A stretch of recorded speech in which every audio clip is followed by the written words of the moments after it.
Are you looking for a computer to play games like Fortnite, Roblox, or Minecraft, but you don't want to spend the crazy price on pre-built junk? If so, this video is for you.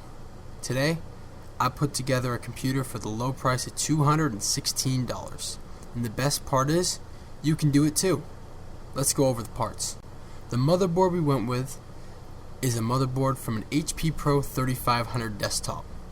This board supports CPUs that use the LJ1155 socket and DDR3 memory.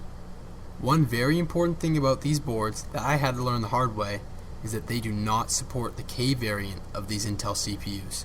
So if you're buying this for a K variant CPU, you cannot use this board. Here on the screen you can see this exact listing I bought this board from for $17.99. The CPU we went with is the Intel Core i7-2600, which though releasing 13 years ago, is still an amazing option for a computer at this price point. If you look on eBay, these consistently sell for $25 to $30, which makes it a no-brainer for a build in this price point.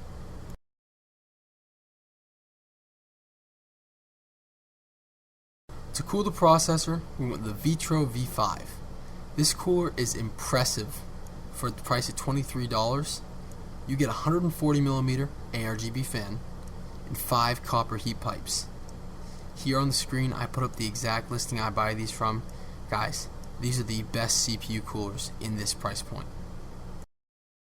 Now for the graphics card, we actually went with something a little less common, the GeForce GTX 980. Even though it is similar in performance to a GTX 1660, but the difference is the 1660 comes in at about $90 to $100, and the 980 only comes in at about $60 to $75. So it makes it a great option when you're trying to save some money. For memory, we went with a 2x8GB kit, a DDR3, which gives us a total of 16GB, which is fine.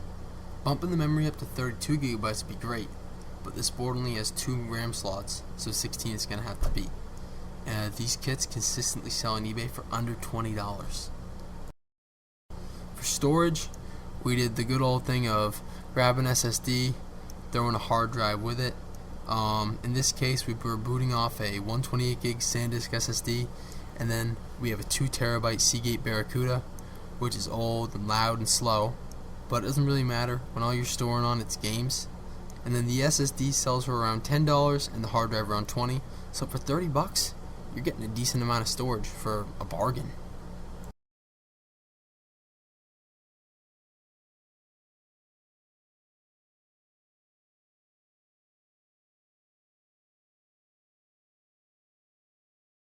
Now for the power supply, I wouldn't recommend the one that I'm building with.